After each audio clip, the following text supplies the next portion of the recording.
गाइजहरू हेर्नुस् त सर्प यसरी बसिरहेको छ गाइज। यो सर्प चाहिँ विषालु हो।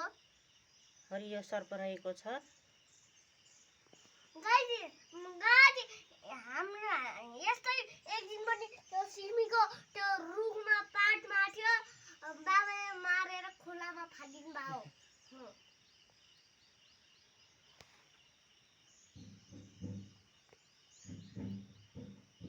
यो सर्प रहेको छ गाइज।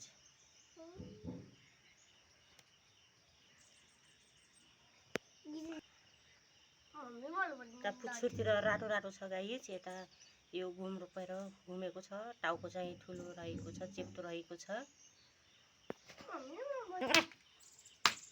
नान्के अहिले नान्के